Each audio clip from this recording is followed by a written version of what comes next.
Pocket FM. To unlock all the episodes, click the link in bio. He comes to my room multiple times a week to harm me and berate me for imaginary offenses I haven't committed. Sometimes Marcy comes and watches. A couple of times she even gets the whip for her father, but she never actually does anything bad to me. I swear I see her smiling while she watches. Sylvie tries to convince me to fight back, but that would be a death sentence. If I fight back, or even worse, if I shift, I'm certain I'd be dead. Sylvie keeps telling me everything will change when I shift. She keeps saying, "You are a daughter of the moon goddess, and you are her warrior." She is frustrated that I submit instead of fighting back. She is angry at me for keeping her a secret. She says doing so is making her weaker. Okay, Sylvie, a couple of problems with all of this. I try to tell her for the millionth time after we plop in. First, I have no idea when I'm going to be able to let you help me to shift. I'm up and working every day from 5 a.m. until after midnight. Secondly, if the Alpha finds out I'm talking to someone in my head, he might think I've gone nuts and he will banish me. Or maybe just skip banishing me and straight out kill me. Lastly, I'm a slave, not a warrior. I am not even an Omega. Talia, you are not just a warrior. You are a child of the moon goddess. She is your mother. Okay, I don't know when I can let you help, but at the first opportunity I will take it, Sylvie. I promise. This seems to satisfy her. We keep having the same argument about werewolves all being children of moon goddess versus being an actual child of the moon goddess. She doesn't understand the difference. I think she believes the moon goddess is my mom, like, in the literal sense of the word mother. Every day I'm completely exhausted by the time I get back to my room. It's an even longer day if I'm visited by Alpha Edward. Sylvie has been the best friend I could ask for, even if she is frustrated and getting weak. She is always supporting me and pushing me to not give up. I feel guilty that I can't support her in return. One day, Alpha Edward's personal Omega comes running up to me while I'm making lunch and tells me the Alpha wants to see me in his office right away. I drop what I'm doing and hurry to his office. I knock on the door quietly in case he's busy. He calls from inside. I pull open the door and peek inside. "You called for me, Alpha?" I asked as quietly as possible. The easiest way to get away from him is to use as few words and ask as few questions as possible. "Don't just stand there, come in," he snarls. I rush inside and close the door behind me. I stay as close to the door as possible in case I need to make a run for it. "Talia, we have a delegation coming from the Dark Howlers pack next week. 20 wolves in total. All of their ranked members, their mates, the heads of their security and guards, and security detail for all of them. If all goes well, we'll be forming a pact with them. They must be treated with the utmost respect and courtesy. Bring lunches to the conference room every day, and make a formal dinner every day next week. Keep their pantries stocked and stay out of the way. Got it?" I look up from under my hat, still keeping my face low enough that he can't see my eyes. Yes, even after almost 2 months, he still hasn't noticed that I have purple eyes. Or if he has, he hasn't pointed it out. He also hasn't said anything about my silver hair, which is just fine with me. "Yes, sir." "Everyone will be here on Monday, except for the Alpha, who's coming Tuesday. We'll be having a party after dinner to welcome him. Make sure there is enough food for the party. Give George the information for the additional food you need to make. Do you understand?" "Yes, sir." "Good. We need to keep the Alpha happy. If not, I won't hesitate to let him harm you. Do you understand?" He stands up with his hands on the desk, looking very intimidating. Yes, sir." "Now get out of my sight." He points to the door behind me. I scramble out of the room as fast as possible to find George. George is in charge of ordering supplies for the pack house. He should be in his office right now. My mind is already churning through the special foods to make, and the groceries I need for them. I also need extra supplies for the guest suite pantries. I wonder what kind of foods the Dark Howlers pack likes. Dark Howlers is the largest pack in the northern region. with my pack, Red Moon, being the second largest. Alpha Edward says Dark Howlers is vicious and strict. Most of their pack has served in the military at one point or another. They employ dark magicians and witches to help them keep power over neighboring packs. I wonder if they're going to bring any dark witches here. I hope not.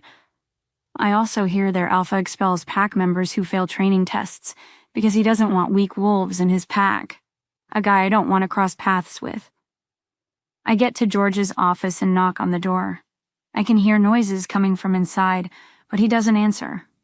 I knock a little louder. What the hell? He has to know I'm here. He knows my scent. Just tell me to come in already. I don't like this guy, Talia. He's creepy. He stares at you. Well, we don't have a choice but to work with him, Sylvie. He's the money. Fine, but let's make it quick. I knock again, more impatiently this time. What is it? He finally growls from inside. I open the door to find there's a female wolf sitting on his desk. She hides her face in his chest. I can't see who she was, but there is no denying whose scent it is.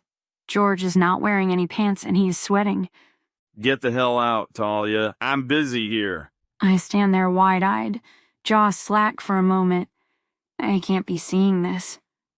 George is having a fun time in his office with Luna Layla. Get out, Talia. He yells louder. I come to my senses and slam the door closed. I run back to the kitchen as fast as I can. I can feel the drip of sweat down my face. If anyone finds out what I just saw, I am finished. Sylvie thinks it's hilarious. She laughs in my head throughout lunch preparation. I'm just trying to erase the scene from my mind. I'm about to take the platters out to the dining room when George comes charging into the kitchen. He makes a beeline for me and grabs me by the throat, pinning me against the wall. He hauls back his fist and punches me square in the face. The back of my head slams against the wall so hard I see stars. I can feel my nose snap as I slide down the wall with a groan. You didn't see anything.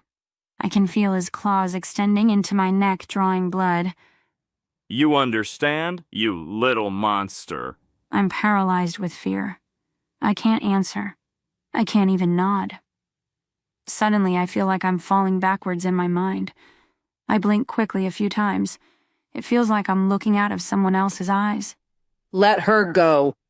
The voice comes from me, but it isn't my voice. It's Sylvie. Her voice booms and sounds almost ethereal. The dishes on the counter shake as she growls deeply at George. I watch helplessly as my hands glow violet and grab George's wrists. As I grab him, his eyes widen in fear, and he starts howling in pain. A sizzling sound comes from where my hands connect with his skin. He quickly releases my neck, and we both fall to the ground. How are you doing this? What are you, Talia? I stand up, feeling much taller than my 5-foot-tall frame.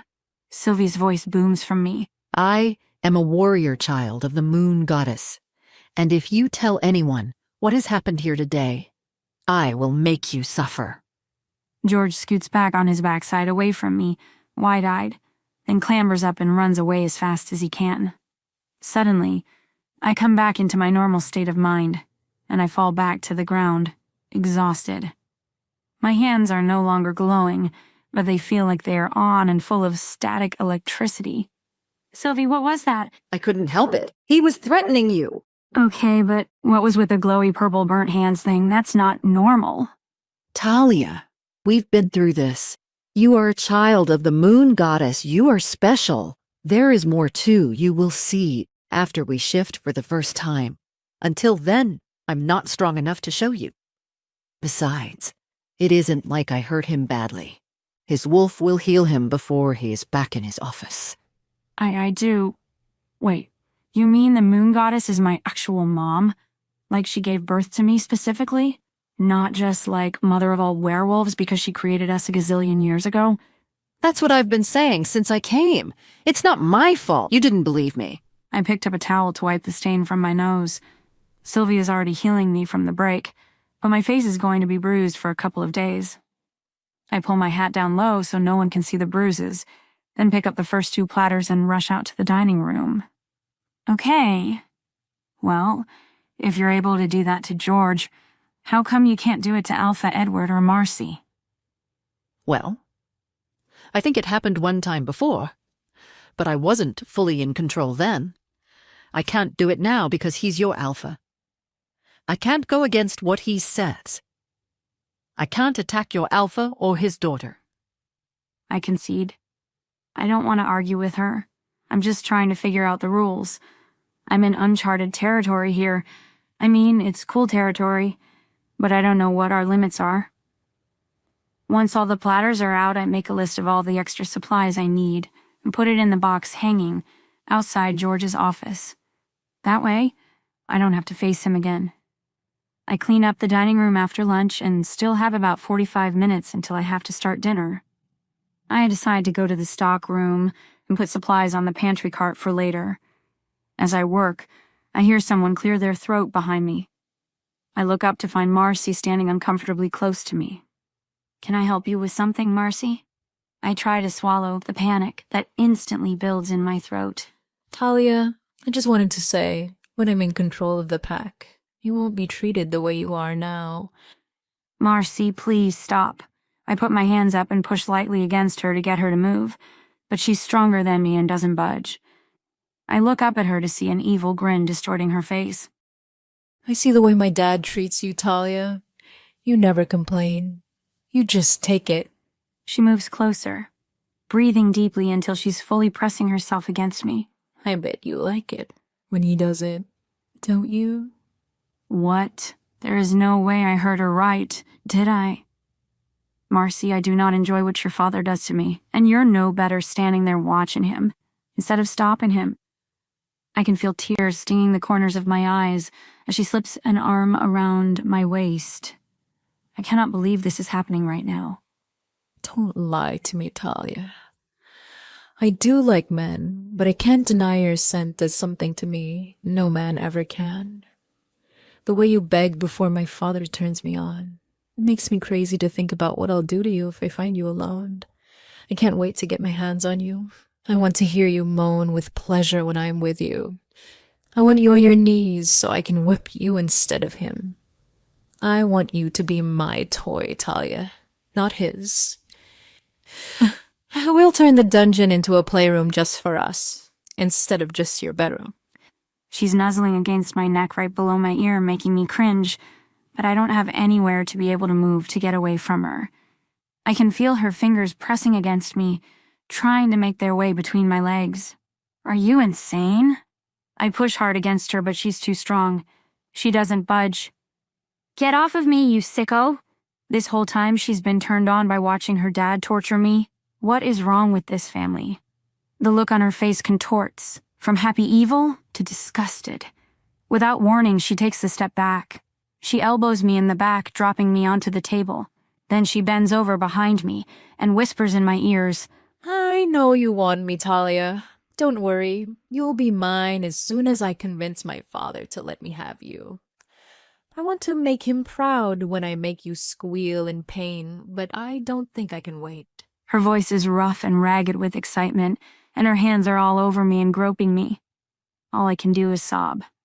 I'm afraid to fight back or to even say anything. Sylvie can't help me because she's the Alpha's daughter. Moon Goddess, if you're my mother, please help me, please. Save me from this. I cry in my mind as Marcy bites my ears, gropes me, and her hand runs all over me under my clothes. She pulls my leggings and underwear down, tearing them both in half with her wolf claws extended. I feel her pressing her fingers against my entrance. I know what was about to happen, and I can't take it anymore. I turn my mind off, just like her father beat me within an inch of my life. My mind cannot be present for what is happening to me. She finally gets off me and I fall to the floor. She tears the back of my shirt open and strikes with her claws on my back as if to mark me as her property. I lay on the floor of the supply room crying. Get up, Talia. I said get up. You're better than this. You will survive this. I want to leave this world, Sylvie. I can't do this anymore. I can't.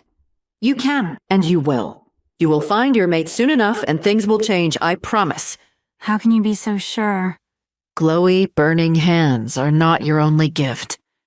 I get up, find an old cardigan in the back of the stockroom and put it on. I go back to my room to find new clothes before making dinner. The next 4 days go without incident, unless you consider the fact that I have visited the roof several times recently, contemplating my existence. Each time I stand with my toes at the edge and stare down from the 4-story building. I can't bring myself to do anything except cry and go back to my room. I can't do it to Sylvie.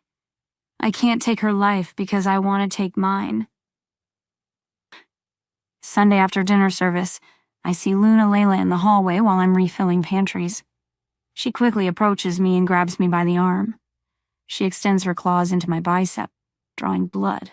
To find out what happens next, listen to every thrilling episode of The Alpha's Bride, available only on the Pocket FM app. Download it for free now. Pocket FM. To unlock all the episodes, click the link in bio.